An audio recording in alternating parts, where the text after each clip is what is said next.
Christmas morning. I woke up in my childhood bedroom at my parents' house in suburban Ohio, expecting a normal holiday. Downstairs, I found my parents and younger sister Harper, sitting at the kitchen table with serious expressions. No presents under the tree. Dad slid paperwork across the table. Mom explained they sold my laptop I'd left during my last visit, and withdrew $8,000 from my savings account. They had co-signed when I was 16. Harper needed it for an apartment down payment. Dad demanded I sign as her loan guarantor or leave immediately. I stared at them in disbelief. The kitchen felt colder than it should have. My mother's hands were folded on the table, her wedding ring catching the morning light. My father sat rigid in his chair, jaw set like concrete. Harper twisted her engagement ring around her finger, eyes fixed on the floor. "How did you access my account?" I asked, keeping my voice level. Mom's expression didn't change. "The joint account from when you were 16. We never closed it. Legally, we had every right." My stomach dropped. I'd forgotten about that old account. I barely used it anymore, just kept a few thousand in there for emergencies. But $8,000. Gone. Why does Harper need a guarantor, if she already has a down payment? I looked at my sister. She wouldn't meet my eyes. Dad's fist hit the table.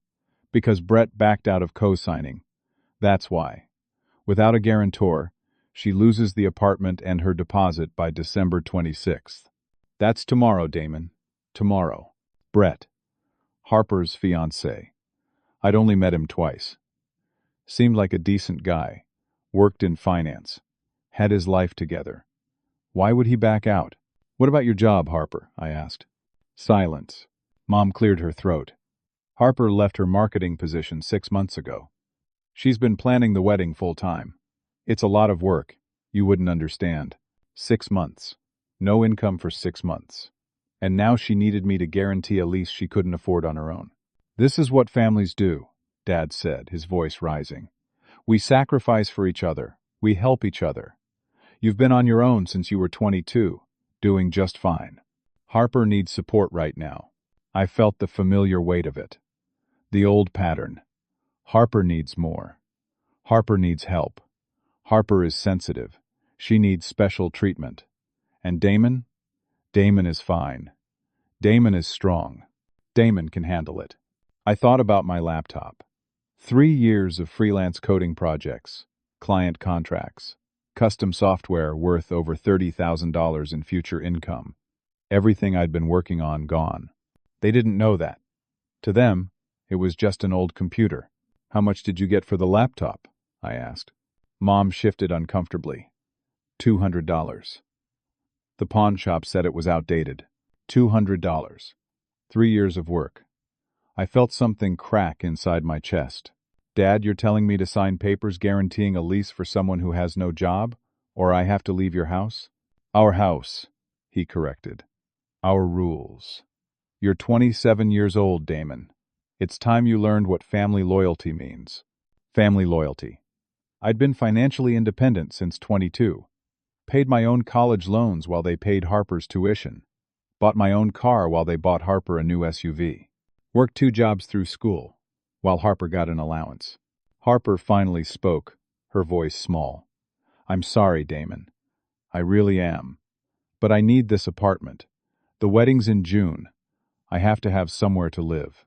I looked at each of them. My father's red face. My mother's guilty eyes. Harper's desperate expression. 27 years of this. 27 years of being the reliable one, the strong one, the one who didn't need help. I stood up. "I need to think about this." "There's nothing to think about," Dad said. "Sign the papers or pack your things." I walked upstairs. My old bedroom looked the same as it had in high school. Trophies from track and field. A bookshelf full of science fiction novels. Posters of coding languages. I'd taught myself as a teenager. This room represented who I used to be. Someone who believed family meant something pure and good. I packed my duffel bag. Clothes. Toiletries. My phone charger. 20 minutes. I grabbed a pen and paper from the desk drawer. Wrote for 10 minutes. Folded it into an envelope. When I came back downstairs, Mom was crying. "You're being selfish. It's Christmas. How can you do this to us?" Dad stood, blocking my path to the door. "If you walk out, don't come back." Harper was on her phone, typing frantically, probably texting Brett, or her friends, or whoever still listened to her problems. I placed the envelope on the table. "Read this tomorrow." I walked past my father. He didn't stop me. Outside, the December air hit my face like a slap. My truck was parked in the driveway, covered in a light dusting of snow. I got in, started the engine. My phone immediately started buzzing. Text after text. I turned it off. 4 hours to Columbus. 4 hours to my real home. My apartment. My life. I stopped at a gas station an hour into the drive. Needed coffee. Needed to think. While I was there, I used the gas station Wi-Fi to check my bank app. The withdrawal showed up. $8,000 gone from the emergency fund account. But I had 3 other accounts they didn't know about. My main checking with a different bank. My savings account. My investment account. $76,000 total. Money I'd earned, saved, invested over 5 years of hard work. They'd taken money from an account I barely used. Money I'd mentally written off years ago when I suspected something like this might happen. But the laptop. That was the real loss. All those projects, all that work, gone. I sat in my truck in the gas station parking lot, drinking burnt coffee, and that's when I really looked at the paperwork Dad had tried to make me sign. I'd grabbed it off the table with the envelope. It wasn't just a guarantor form. Hidden in the middle, on page 4 of 7, was a quitclaim deed for the family house. My name was on that house title. My grandfather had left it to both Harper and me in his will 5 years ago when he died. 50-50. Mom and Dad had been living there, but legally, Harper and I owned it. They'd buried a property transfer in the guarantor paperwork, trying to get me to sign away my half of the house to Harper without me realizing it, hoping I'd just skim and sign out of family obligation. I hadn't. The house was worth at least $380,000. My half was worth close to $90,000 in equity after the mortgage. They'd tried to steal $90,000 from me, hidden in Christmas morning paperwork, wrapped in guilt and family loyalty. I drove the rest of the way to Columbus in silence. My phone stayed off. December 26th. My apartment in Columbus felt like a sanctuary. Small, but mine. 1 bedroom, 8th floor, view of downtown. I'd furnished it myself, paid every bill myself, built a life here that belonged to me. My phone stayed off until noon. When I finally turned it on, there were 43 missed calls, 28 text messages, 7 voicemails. I ignored all of them. Instead, I started contacting my freelance clients. The laptop loss was catastrophic. I needed to explain, request backup copies of contracts, see what I could salvage. Most clients were understanding. These things happen. We have copies. Take your time. But one client, a startup called Neurotech, was furious. The project manager, a guy named Travis, called me directly. "Damon, your deliverable is due January 3rd. That's 8 days. You're telling me you lost everything?" "Hardware failure," I said. "Technically true. I'm rebuilding from scratch. I have my notes. I can recreate it. This is $15,000, Damon. We have investors expecting a demo on January 5th. If you can't deliver, we're terminating the contract and demanding our advance back. $5,000. They'd paid me $5,000 up front. I'd spent it on equipment and software licenses. "I'll deliver," I said. "You better." He hung up. I stared at my laptop, the new one I used for daily work. I'd have to rebuild the entire Neurotech project in 8 days. Coding 16-hour days, maybe. It was possible. Barely. Around 1 in the afternoon, someone pounded on my apartment door. Heavy, insistent. I looked through the peephole. Uncle Jerry. My mother's younger brother, 52 years old, lived in Columbus about 3 miles from me. We got along well. He was the rational one in the family. I opened the door. "Thank God," Jerry said. "Your mother called me at 7 this morning. She's losing her mind." He came in, sat on my couch. I made coffee. "What did the note say?" he asked. I told him. Everything. The stolen money, the destroyed laptop, the quitclaim deed fraud, and my final statement that I was done being the family's backup plan and cash source. Done being manipulated. They shouldn't contact me. Harper would have to solve her own problems like an adult. Jerry was quiet for a long time. Then he said, Brett didn't just back out of co-signing. What do you mean? He broke off the engagement. 3 days ago. The world tilted slightly. Harper's been hiding it, Jerry continued. Brett discovered she has credit card debt. $43,000. Wedding planning, shopping, lifestyle expenses. She'd been hiding it from him. When he found out, he ended it. His family is very financially conservative. He couldn't marry someone that irresponsible. $43,000 in debt. No job. No fiancé. No apartment. That's why she needed the apartment so desperately, I said. She was supposed to move into Brett's place after the wedding. Exactly. And now she has nowhere to go, massive debt, and no income. Your parents were trying to fix it by forcing you to prop up her entire life. I felt sick. Jerry leaned forward. There's more. Your father took out a second mortgage on the house 6 months ago. $30,000. He used it to pay for Harper's wedding venue deposit and her dress. With Brett gone, that wedding isn't happening. The venue won't refund the deposit. Your parents are financially underwater. How underwater? First mortgage is $170,000. Second mortgage is $30,000. Total $210,000 against a house worth maybe $380,000. But they're struggling to make payments. They need Harper out so they can rent her room for income. But they can't force her out because she owns 50% through your grandfather's will. The quitclaim deed. They wanted my half signed over to Harper so they could make a deal with her alone. Maybe force a sale. But I hadn't signed. Now they were trapped. Damon, there's something else, Jerry said, his voice careful. Your mother told me they're planning to file a police report. They're going to claim you stole documents from them and made threats. They want to pressure you into coming back and fixing everything. I didn't steal anything. I took paperwork that had my name on it. I know. But they're desperate. Desperate people do stupid things. I needed a lawyer. Fast. Jerry gave me a name. Patricia Hayes, a real estate attorney he'd worked with years ago. Honest, sharp, didn't waste time. After Jerry left, I called Patricia. Got her voicemail. Left a detailed message. She called back an hour later. We talked for 30 minutes. She asked me to email her everything. Photos of the paperwork, bank statements, the grandfather's will, anything relevant. I spent the evening compiling documents.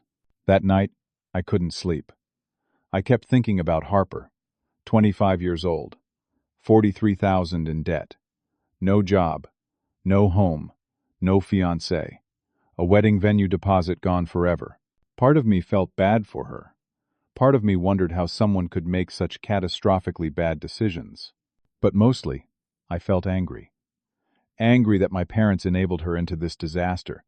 Angry that they thought stealing from me was an acceptable solution. Angry that I'd spent 27 years being the responsible one, and this was my reward. December 27th. Patricia called in the morning. The account withdrawal was legal, she said.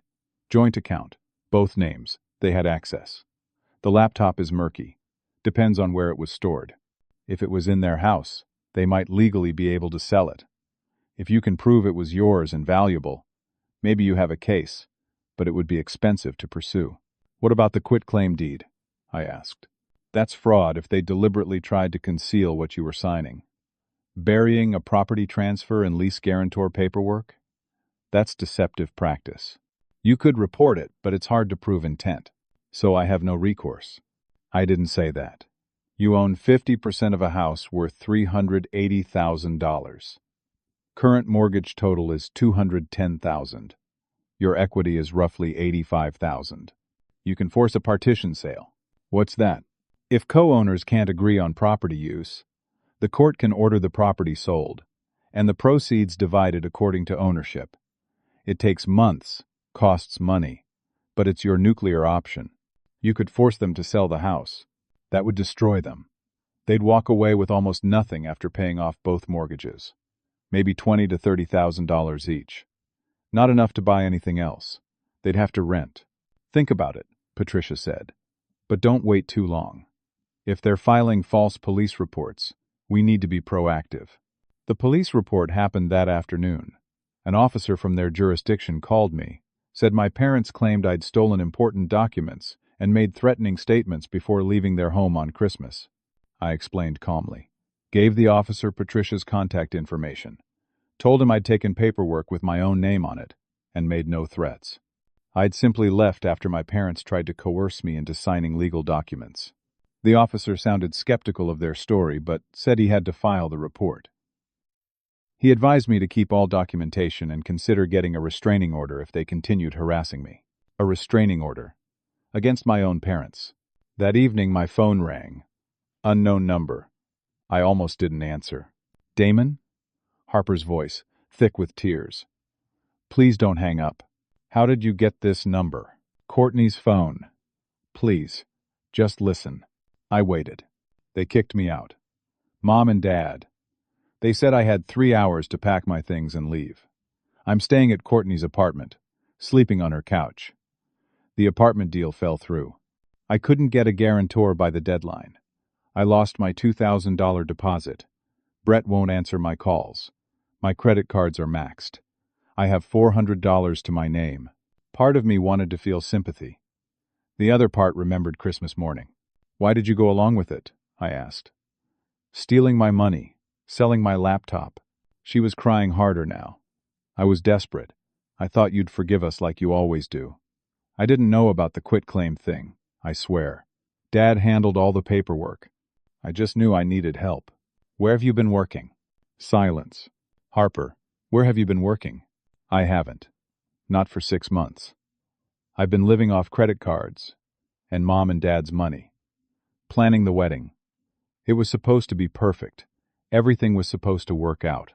You need to get a job, I said. Today. Tomorrow. Any job.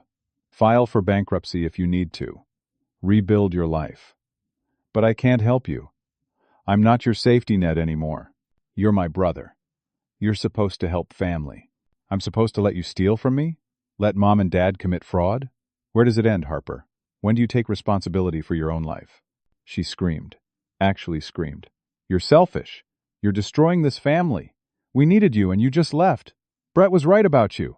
What did Brett say? She hung up.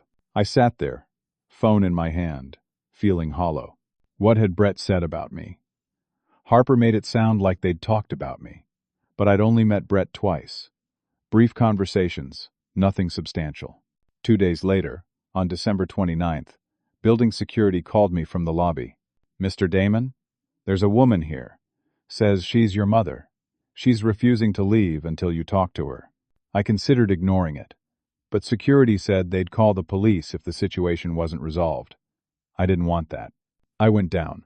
Mom stood in the lobby wearing her winter coat, looking like she'd aged 10 years. Her hair was grayer, her face was drawn. She'd lost weight. Thank you for coming down, she said quietly. You have 5 minutes.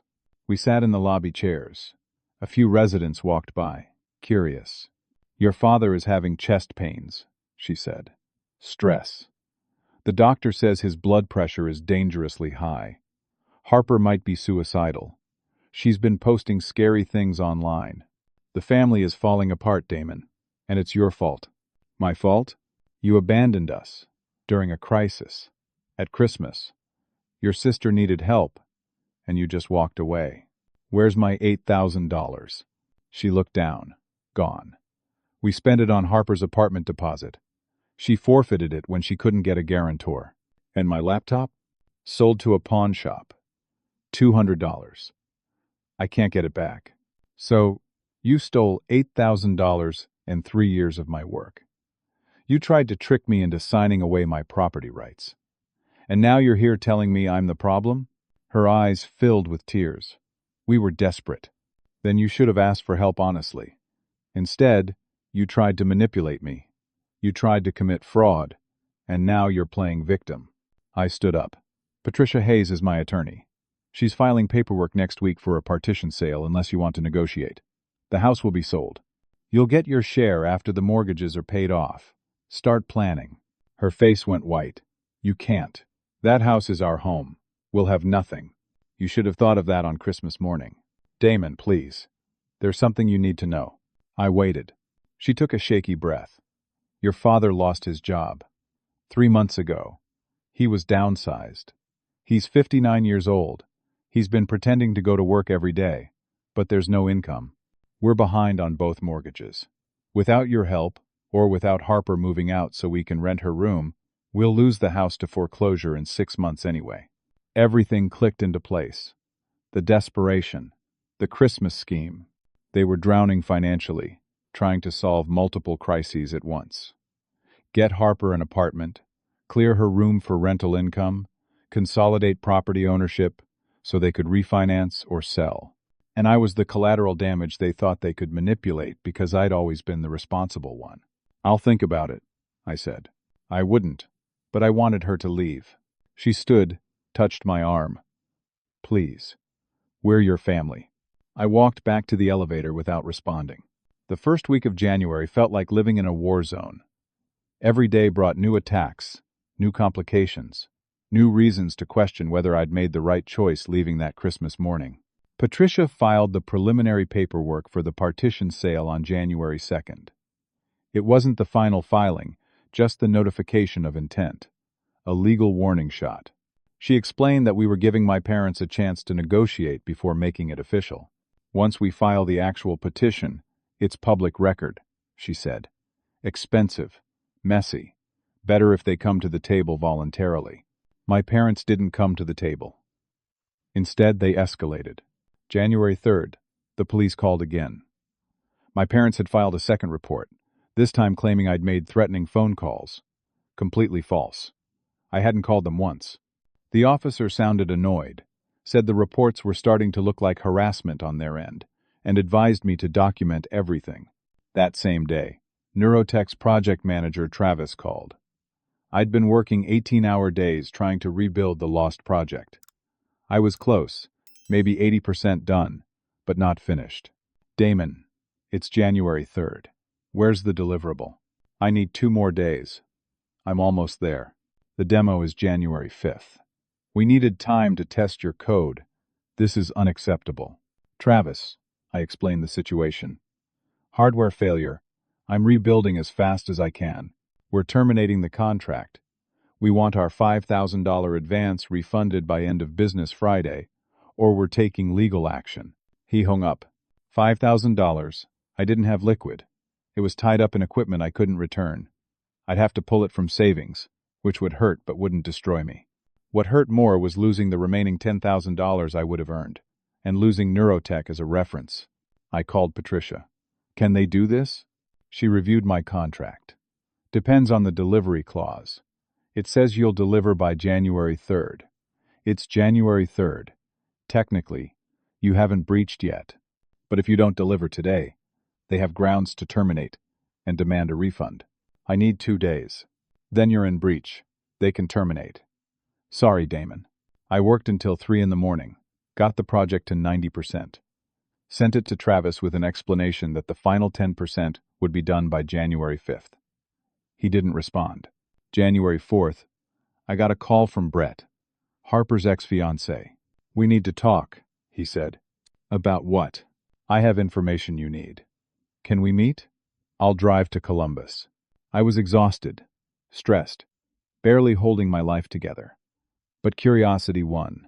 Coffee shop on High Street, 2 o'clock. Brett showed up exactly on time. 30 years old, clean cut, wearing business casual. He looked tired too. We got coffee, sat in a corner booth. I owe you an apology, Brett started. I should have reached out sooner. When I found out what your family did to you at Christmas, I felt sick. Harper told me a completely different version of events. What version? That you'd refused to help her out of spite. That you had plenty of money but chose to abandon her during a crisis. She made you sound vindictive and cruel. And you believed her? At first. But then I started thinking about the lies she'd told me. The debt she hid. The way she manipulated situations. I started doubting her story. So I called your Uncle Jerry. He told me the truth. I sipped my coffee. Why are you here, Brett? Because I lost $12,000 to Harper. Wedding deposits, her engagement ring, other expenses. I'm never getting that money back. She's broke and in debt. But I want you to know what you're dealing with. She's not just irresponsible. She's manipulative. She lies without hesitation. She plays victim better than anyone I've ever met. I know. There's more. Her friend Courtney, whose couch she's crashing on? Courtney's lease ends January 31st. She's moving to Denver for a job. Harper will be homeless in 3.5 weeks. She's been frantically applying for apartments, but keeps getting rejected. Credit score is 480 now. No employment history, no references. That's not my problem. I know. But here's what you need to know. Harper's been posting on social media, playing victim, telling everyone you abandoned the family during Christmas, that you have money but refuse to help your struggling sister. She's painting herself as the victim of a cruel, selfish brother. Some of your extended family believes her. My stomach sank. Your Aunt Caroline called me, Brett continued. She'd seen Harper's posts, wanted to know if they were true. I told her I didn't know the full story, but that Harper had lied to me about major things, so I wouldn't trust her version of events. But not everyone is that skeptical. Harper's building a narrative, and it's damaging your reputation. I pulled out my phone, found Harper's social media. There it was. Posts from December 27th through January 3rd. Vague, emotional, calculated. When family turns their back on you during your darkest hour, you learn who really loves you. Sometimes, the people you'd do anything for won't do the smallest thing for you. Struggling alone while my brother lives comfortably, refusing to help. This is what betrayal feels like. Comments of support. Stay strong, Harper. You deserve better. Family should be there for each other. My cousin Marcus had commented. Sorry you're going through this. Aunt Carolyn. Call me if you need anything. They didn't know the truth. They were seeing Harper's curated victim story. That evening I got an email from Travis at Neurotech, but it wasn't about the project. Damon, we're terminating our contract effective immediately and requesting a full refund of our advance.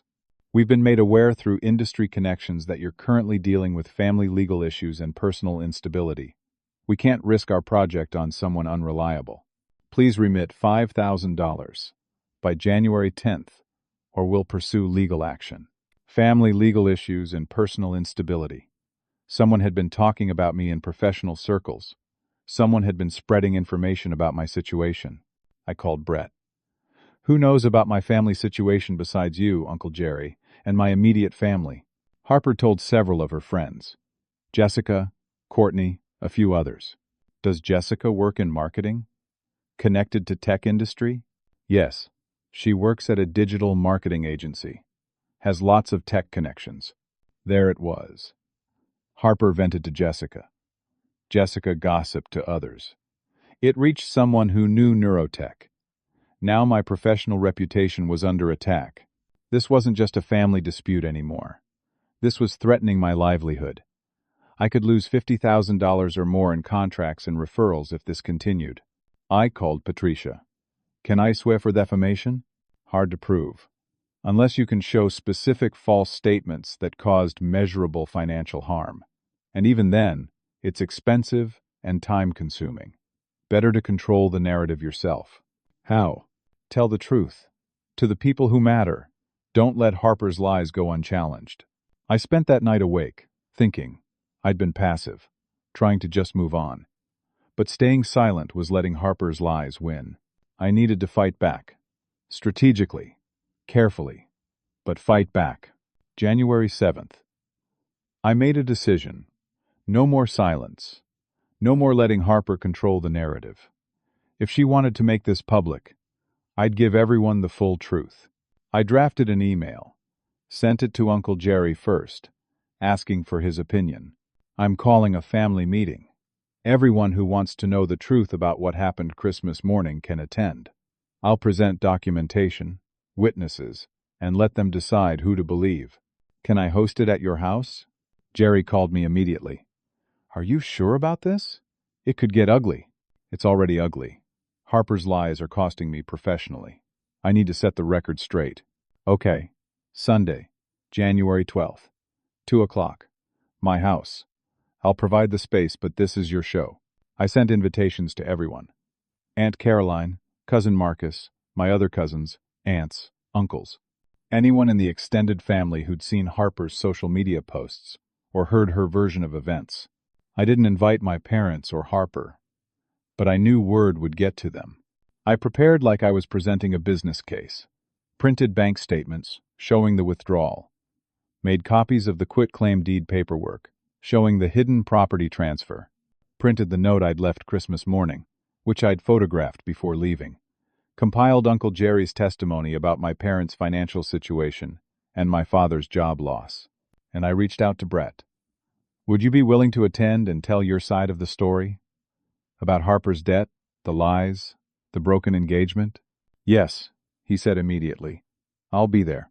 The days leading up to the meeting were tense. My parents called repeatedly. I didn't answer. Harper sent desperate text messages. I blocked her number. Aunt Caroline called. Damon, what's this meeting about? The truth, I said. About what really happened Christmas morning. About why I left. If you want to believe Harper's version, you don't have to come. But if you want to hear my side with documentation, I'll be there Sunday. I'll be there. January 12th. Uncle Jerry's house. I arrived at 1:30 to set up. Brett showed up at 1:45. By 2 o'clock, 14 relatives had gathered. Aunt Caroline, Cousin Marcus, my father's sister, Aunt Linda, various cousins, some I hadn't seen in years. They filled Jerry's living room, curious and concerned. I stood at the front, near Jerry's television, where I'd connected my laptop to display documents. Thank you all for coming, I started. I know Harper's been posting on social media about our family situation, about how I abandoned her and our parents during Christmas. I'm here to show you what actually happened, with documentation. Then you can decide who you believe. I walked them through it, chronologically. The Christmas morning ambush, the stolen money, shown on bank statements projected on the TV, the sold laptop, my 3 years of work lost, the quitclaim deed fraud, shown page by page, highlighting the hidden property transfer buried in what was supposed to be a lease guarantor form. The room was silent. I explained my grandfather's will, that Harper and I each owned 50% of the house, that my parents were living there but had no ownership, that they'd tried to trick me into signing my half to Harper without me realizing it. I showed them the note I'd left. Read it aloud. I wrote that I was done being the family's backup plan and cash source, done being manipulated through guilt and obligation, that Harper needed to solve her own problems like an adult, that they shouldn't contact me.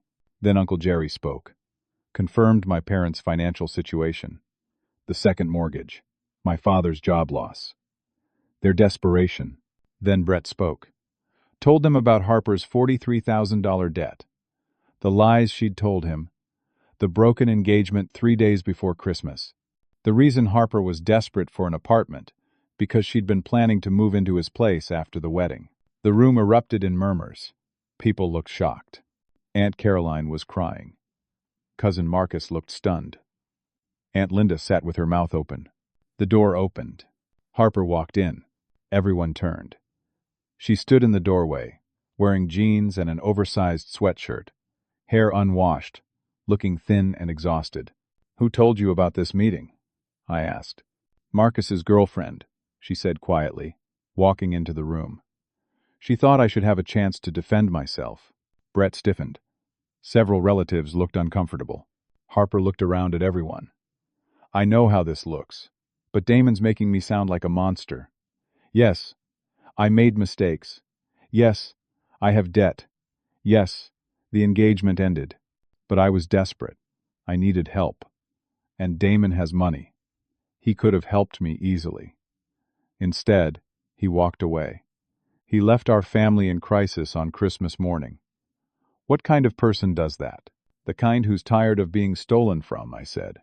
You're exaggerating. Mom and Dad took money from an old account. They were trying to help me. They took $8,000 without asking. They sold my laptop with 3 years of work. They tried to trick me into signing away my property rights. That's not helping. That's manipulation and fraud. Harper's voice rose. Families help each other. You've always had everything together. Good job, money, independence. I've struggled my whole life.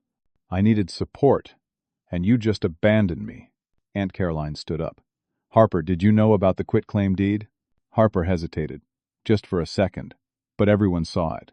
That hesitation was her confession. You knew, Aunt Caroline said, voice shaking. You knew they were trying to trick Damon into signing away his property. I didn't. Dad handled the paperwork. But you knew what was in it, Marcus said. Didn't you? Harper's face crumpled. I needed help. I was losing everything. My apartment, my fiancé, my life was falling apart. Aunt Caroline turned to Harper. What about your credit card debt? Brett said it's $43,000. Harper glared at Brett. It's not that much. Maybe $30,000. And it's from the wedding planning. That's normal. 30,000 or 43? Marcus asked. He worked in HR, had a sharp eye for inconsistencies. And how is credit card debt from wedding planning normal when you haven't had a job in 6 months? Harper stammered. It's complicated. You don't understand. Why haven't you gotten a job? Marcus pressed. I've been applying everywhere. Really? Because I work in HR. I can help you with your resume right now if you want. Harper's eyes darted around the room. I don't have it with me. You don't have your resume on your phone? In your email? The lies were unraveling in real time. Everyone could see it. Marcus shook his head. You haven't been seriously applying, have you? Harper started crying. But it wasn't the sad crying of a victim. It was the desperate crying of someone whose manipulations had been exposed in front of an audience. Several relatives stood to leave. They'd seen enough. Aunt Caroline walked over to me, hugged me. I'm sorry I doubted you. Marcus shook my hand. You did the right thing. She needed to hear this. Aunt Linda, my father's sister, looked disgusted. I can't believe my brother tried to steal from his own son. People filed out. Some hugged me. Some avoided looking at Harper. Within 15 minutes, only Jerry, Brett, Harper, and I remained. Harper sat in a chair, face in her hands, sobbing. Then she looked up. Her expression changed. The tears stopped like turning off a faucet. Her face hardened. You're going to regret this, Damon. Is that a threat? If you force the partition sale, I'll make sure everyone knows you destroyed this family. I'll go to local news outlets, post everything online, ruin you publicly. I'll claim elder abuse against Mom and Dad. I'll lie if I have to. I'm good at lying, remember? Brett can confirm that. Brett stood up, started to say something. Harper cut him off. Shut up, Brett. This is your fault, too. If you'd just married me like you promised, none of this would have happened. You lied to me about $43,000 in debt, Brett said calmly. I dodged a bullet. Harper stood, grabbed her coat. Do whatever you want, Damon. Force the sale. Destroy our parents. But know that I'll make your life hell for it. Every client, every connection, every person you work with will hear about what you did. She walked out, slamming the door. Jerry let out a long breath. Well, that went better than expected until the end. She's going to follow through on those threats, I said. Probably, Jerry agreed. But now everyone knows the truth. That's worth something. My phone rang. Unknown number, I answered. Damon? My father's voice. Quiet. Defeated. How did you get this number? Your Uncle Jerry gave it to me years ago. For emergencies. Listen, we need to talk. Not about Harper. About the house. Can we meet? Tomorrow? Just you and me. No lawyers, no drama. I looked at Jerry. He nodded. Fine. Tomorrow. 6 o'clock. The diner on Route 33. Thank you. He hung up. Brett left. Shortly after. Jerry walked me to my car. You did good today, Jerry said. Truth matters, even when it's ugly. Harper's going to make this worse. Let her. You've got the moral high ground now. Don't give it up. January 13th. I drove back to my parents' town for the first time since Christmas.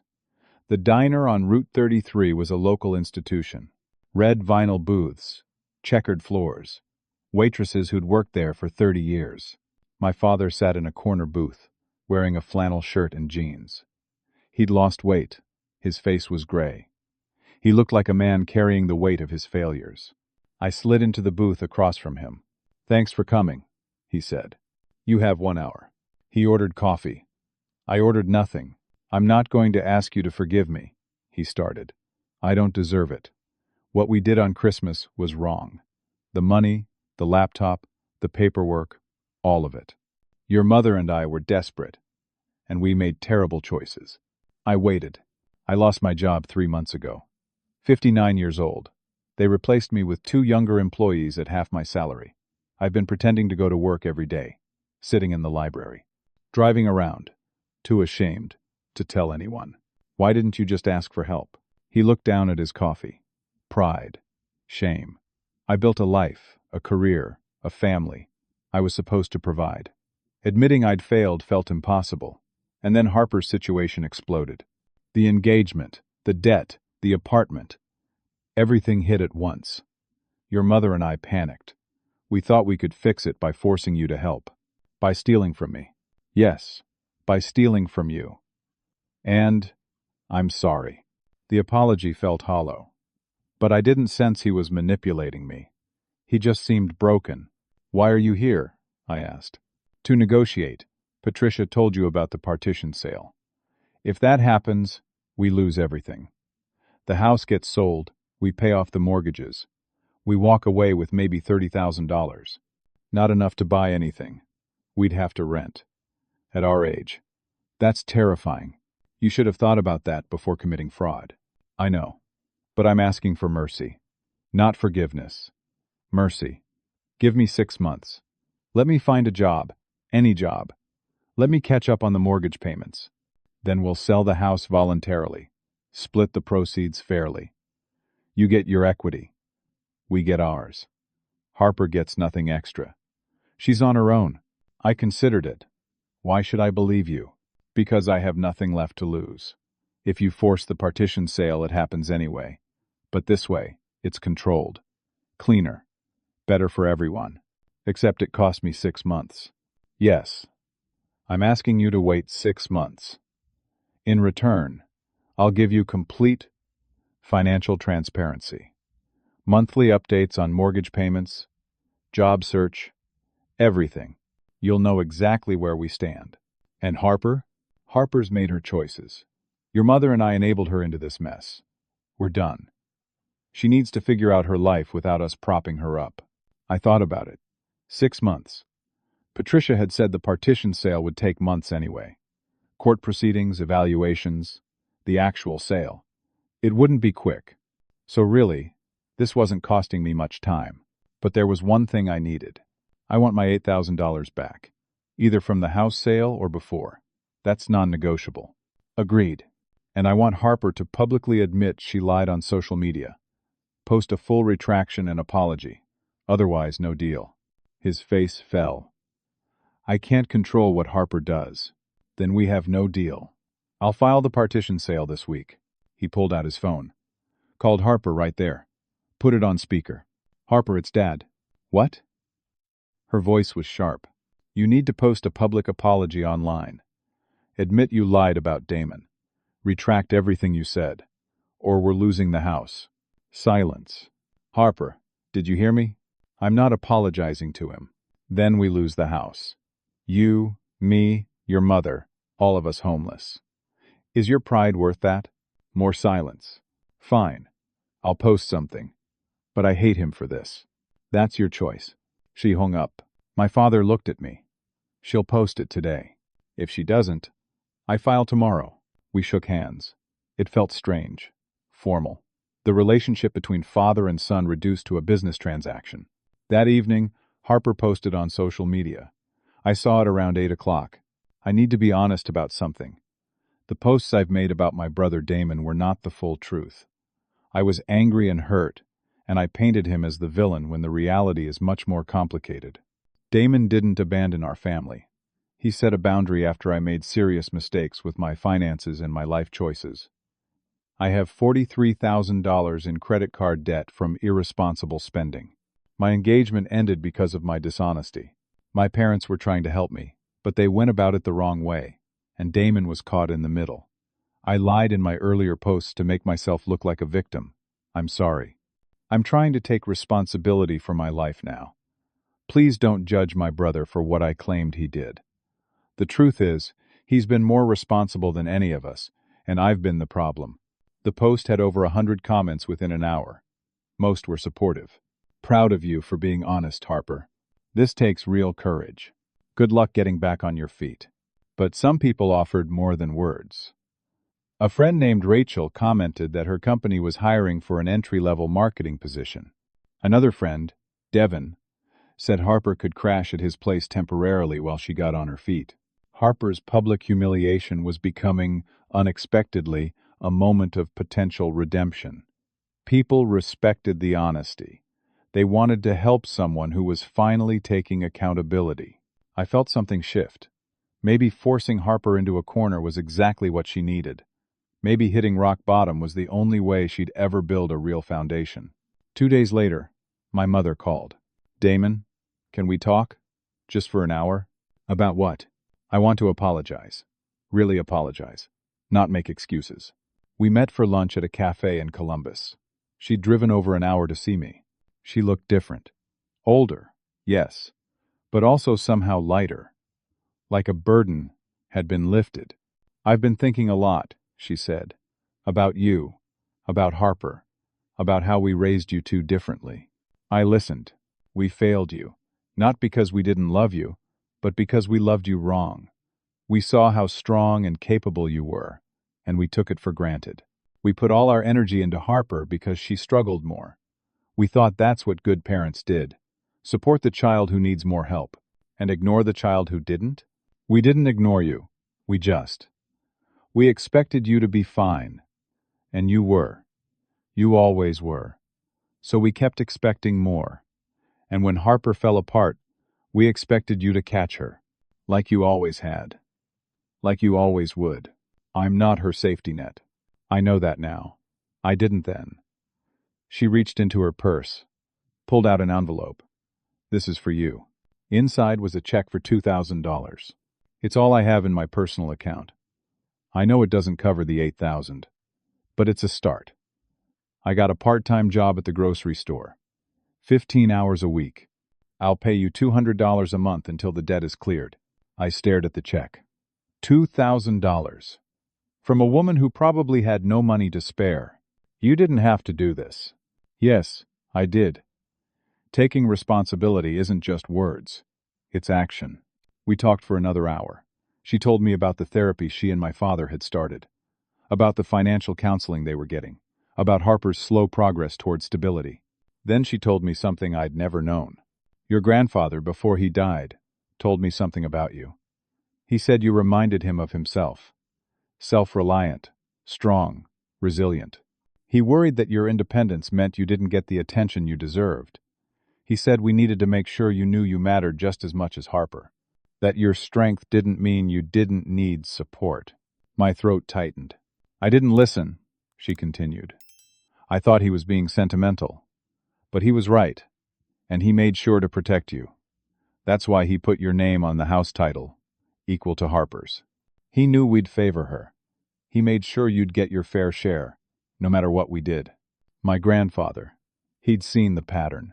He'd protected me from beyond the grave with that house title.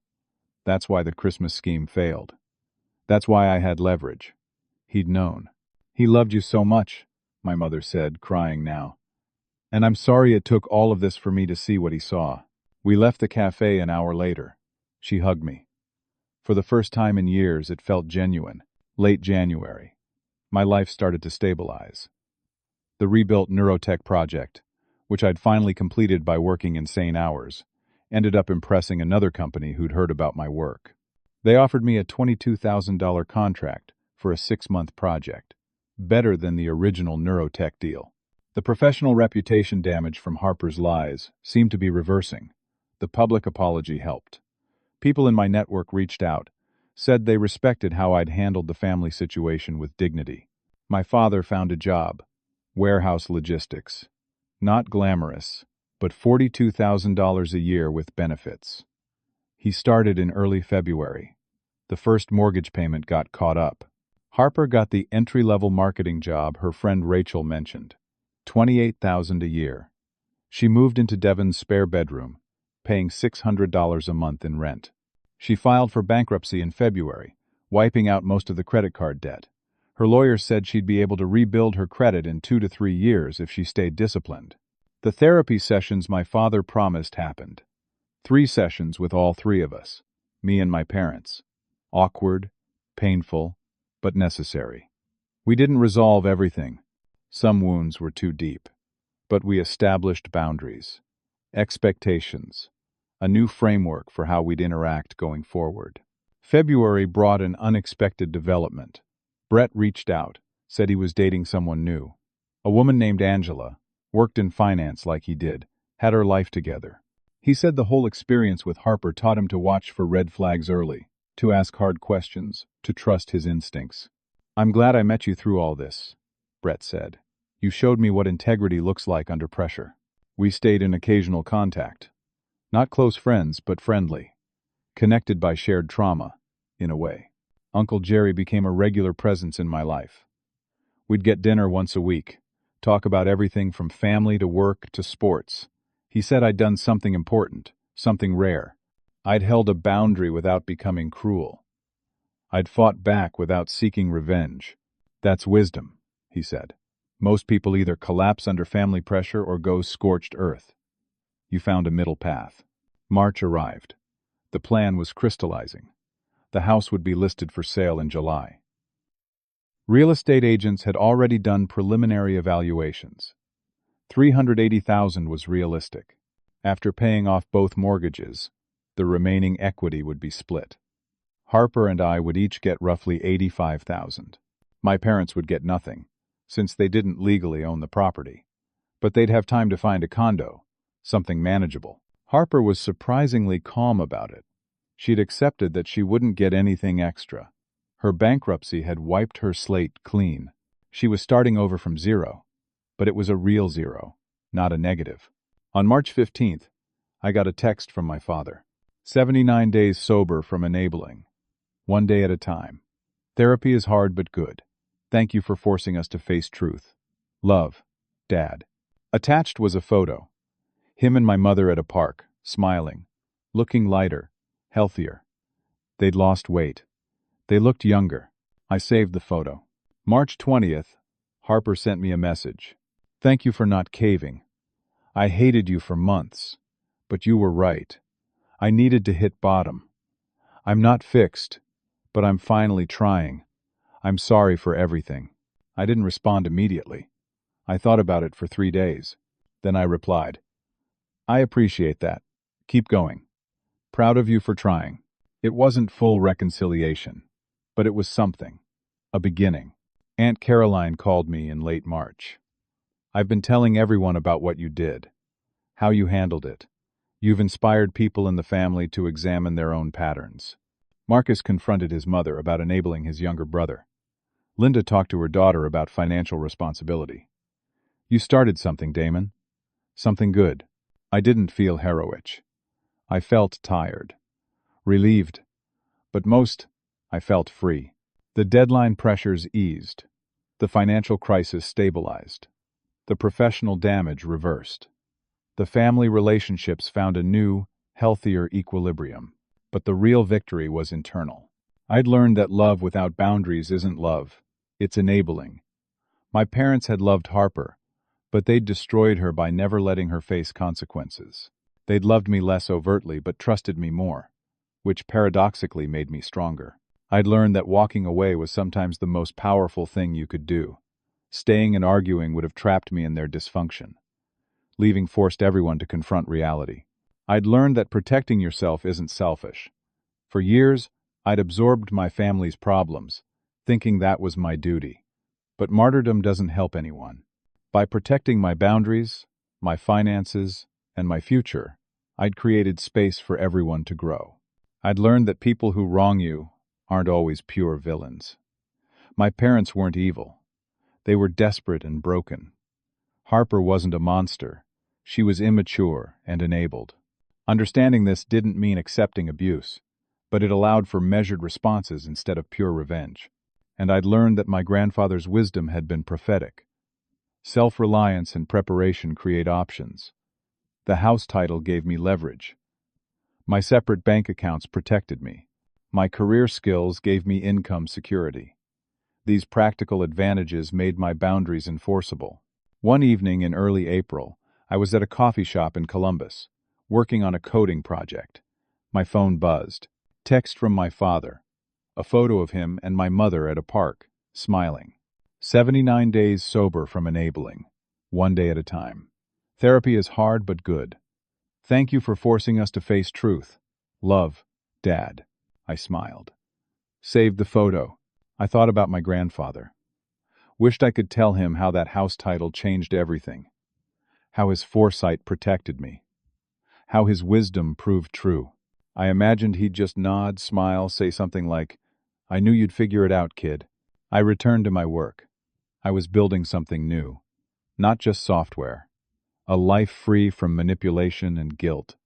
The scars from Christmas remained, but they were healing. I was whole. I was free. I'd won not by destroying my family, but by refusing to let them destroy me. By mid-April, the transformation was complete. Not just in my family, but in me. The house sale preparations moved forward smoothly. Patricia handled the legal details. My parents cooperated fully, providing documentation, attending meetings, making decisions together. The antagonism from Christmas had evaporated, replaced by weary cooperation. Harper's progress continued. Her marketing job was entry-level, but she showed up every day. Her manager, a woman named Cassandra, told Rachel, who told me, that Harper was a decent employee, reliable, willing to learn. Still had a lot of growing up to do, but she was trying. The bankruptcy finalized in April. Harper's credit was destroyed, but the debt was gone. She attended financial literacy workshops every Tuesday evening, started using a budgeting app, packed her lunch instead of buying it. Small changes, but they were real. She moved from Devon's place into a tiny studio apartment with a roommate named Taylor. Split rent came to $450 a month. She could afford it. Barely. But she was making it work. My professional life flourished. The $22,000 contract I'd landed led to referrals. 2 more clients by May. My income exceeded what I'd been making before Christmas. The crisis had forced me to diversify my client base, which made me more stable. Neurotech even reached out in April. Travis, the project manager who'd terminated our contract, called me. "Damon, I owe you an apology. We heard through the grapevine what actually happened with your family situation. We made a hasty judgment. We're working on a new project.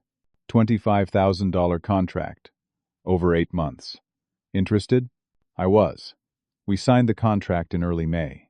My parents downsized their life. They canceled subscriptions they didn't need. Sold furniture they wouldn't use in a smaller place. Started looking at condos in the $30,000 range, which is what they'd walk away with after the house sale. The therapy continued. Not just the 3 sessions I'd required, but ongoing. They went weekly. Dealt with decades of patterns. Learned to communicate. Learned to set boundaries with Harper. Learned to see me as a person, not just the reliable son who didn't need attention. Uncle Jerry became a regular fixture in my life. We'd meet for dinner every Thursday. He'd update me on family news. I'd tell him about work projects. He said I'd become the person he measured his own decisions against. When I'm about to do something questionable, I ask myself, what would Damon do? Usually stops me from making mistakes. Aunt Caroline organized a family barbecue in May. The first family gathering since the disastrous Christmas. I almost didn't go. But Jerry convinced me. You've rebuilt relationships. Don't let fear keep you away. The barbecue was at Caroline's house. 23 relatives attended, including my parents, including Harper. It was awkward at first. People didn't know how to act around us. But then Marcus started telling stories from our childhood, funny memories, and the tension eased. Harper approached me around 6 o'clock. We hadn't spoken in person since the family meeting in January. "Can we talk?" she asked. We walked to the edge of Caroline's yard, away from others. "I wanted to tell you in person," Harper said. "I'm sorry. Really. Genuinely sorry. Not because I have to be. Because I mean it. I destroyed your trust. I stole from you. I lied about you. I don't expect you to forgive me, but I wanted you to know I understand what I did, and I'm trying to be different." I looked at my sister. She'd lost weight, but in a healthy way. Her eyes were clearer. She looked older, more grown up. "I appreciate that," I said. "Keep trying. That's all any of us can do." She nodded.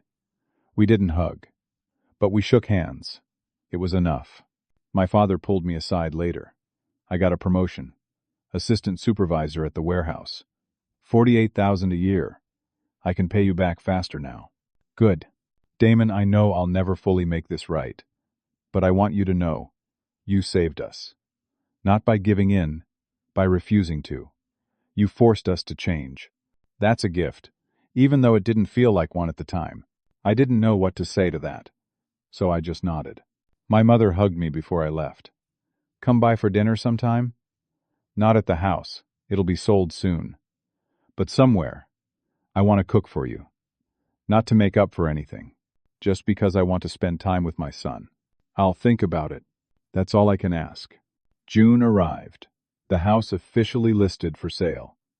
$375,000, slightly below the original estimate but realistic.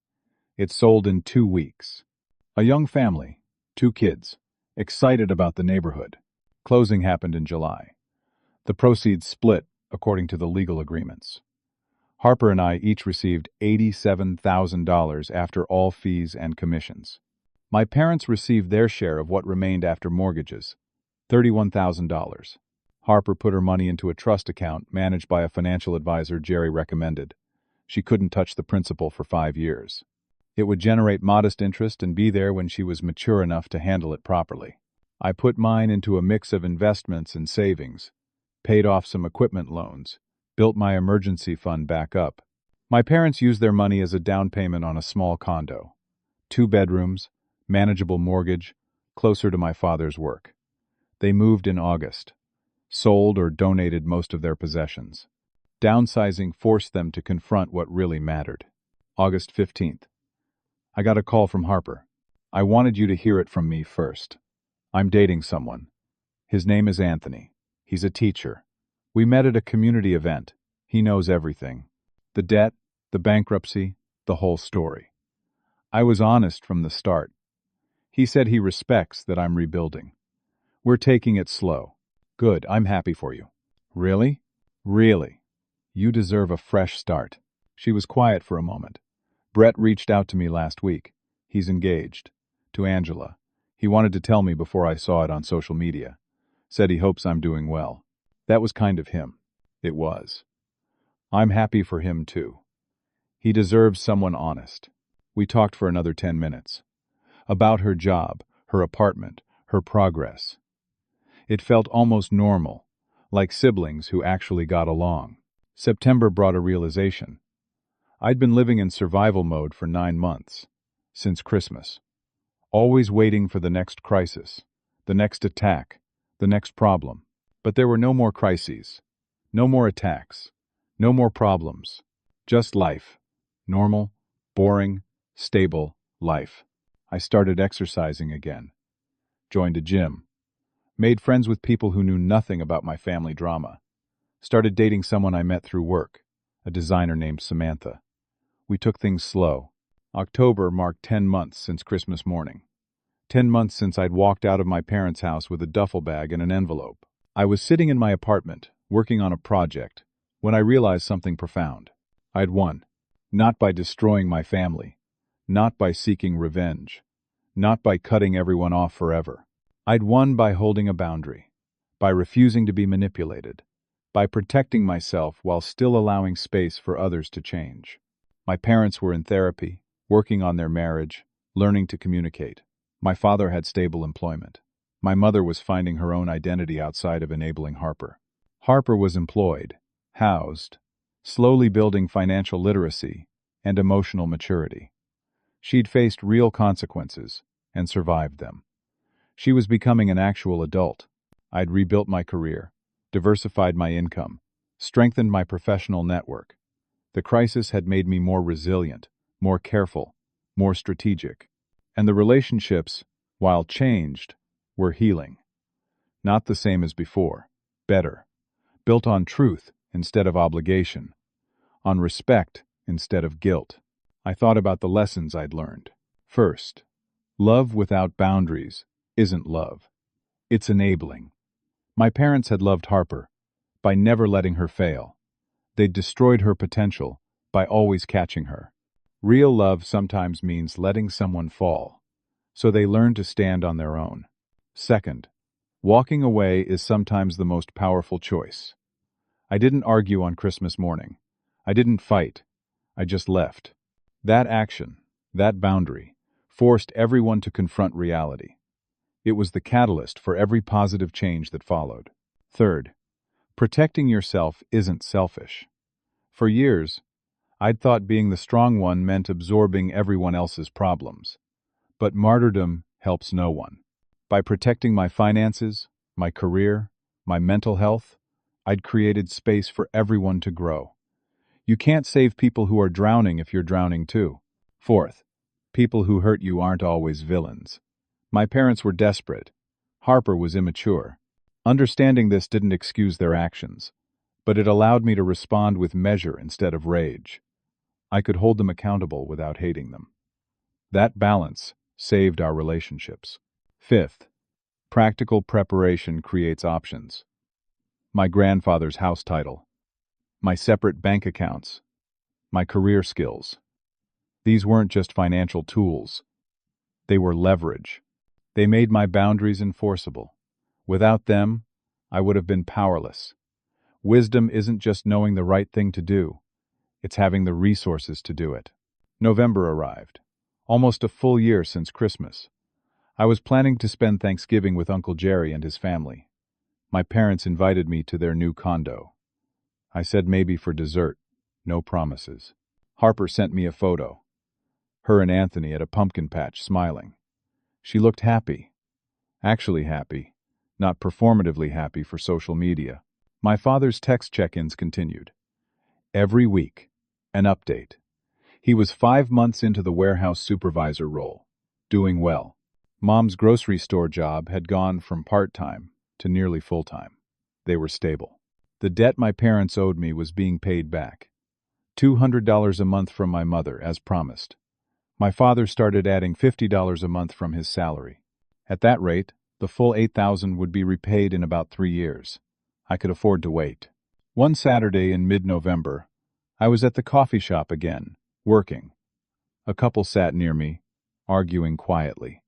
I couldn't help but overhear. Your mother expects us to co-sign her lease. If we don't, she's guilting us like we're abandoning her. But she hasn't paid her rent in 6 months at her current place. We'd be liable if she doesn't pay. I know, but she's family. I wanted to lean over and tell them my story. Tell them that family doesn't mean absorbing other people's dysfunction. That boundaries are love.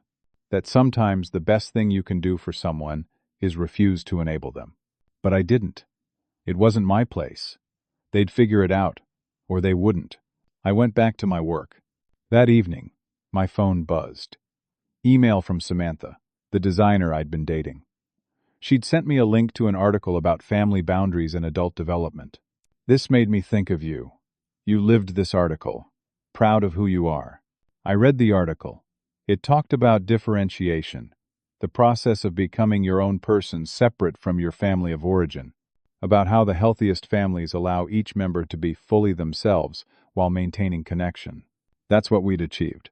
Painful, messy, but real. December approached. 1 year since Christmas morning. I thought about where I'd been and where I was now. Then, angry, betrayed, financially violated, professionally threatened, emotionally exhausted. Now, stable, boundaried, financially secure, professionally thriving, emotionally healthy. The difference wasn't just external circumstances, it was internal. I'd learned who I was when everything was stripped away. I'd learned what I valued enough to fight for. I'd learned the difference between family obligation and family love. Christmas Day, 1 year later. I spent the morning at my apartment, alone by choice. Made breakfast, watched movies, worked on a personal coding project I'd been tinkering with. Around 2 o'clock, I drove to Uncle Jerry's for dinner. My parents were there. Harper was there. Other relatives. The same people who'd been at the family barbecue. It was warm, genuine. No one walked on eggshells around me. No one treated me like a hero or a victim. I was just Damon, their son, their brother, their nephew, their cousin. After dinner, my father pulled out a small wrapped box. "This was your grandfather's. Mom and I found it when we were packing to move. It has your name on it. He must have meant to give it to you before he died." Inside was a pocket watch, engraved on the back. "For Damon, stand firm, stay true. Love, Grandpa." I felt tears sting my eyes. My grandfather had known. Even before the house title, even before the will, he'd known I'd need a reminder to stand firm, to stay true to myself. "He was proud of you," my mother said quietly. "He told me so many times. Said you had the strongest character of anyone he knew." I held the pocket watch, feeling the weight of it. The weight of my grandfather's faith in me. The weight of the journey I'd walked this year. The weight of the person I'd become. "Thank you," I said. We ate dessert, told stories, laughed. It wasn't perfect. Families never are, but it was real, and that was enough. Driving home that night, I thought about everything. The pain, the betrayal, the fight, the healing. Sometimes the best gift you can give your family is the truth, and the best gift you can give yourself is the courage to walk away until they're ready to receive it. I'd done both, and everyone was better for it. I was whole. I was free. I'd won not by destroying my family, but by refusing to let them destroy me. And that, I realized, is the deepest victory of all. So I want to ask you something. Have you ever been in a situation where family expected you to sacrifice yourself to fix their problems? How did you handle it? Did you set boundaries, or did you give in? What happened after? I'd love to hear your stories in the comments below. If this story resonated with you, please hit that like button and subscribe to this channel for more real-life stories about family, boundaries, and personal growth. Share this with someone who needs to hear that it's okay to protect yourself, even from the people you love. Your support means everything. Thank you for listening. Remember, standing firm in your truth isn't cruelty. It's courage. And sometimes, the most loving thing you can do is refuse to enable the people destroying themselves. Take care of yourselves. Protect your boundaries. And know that you deserve respect, even from family.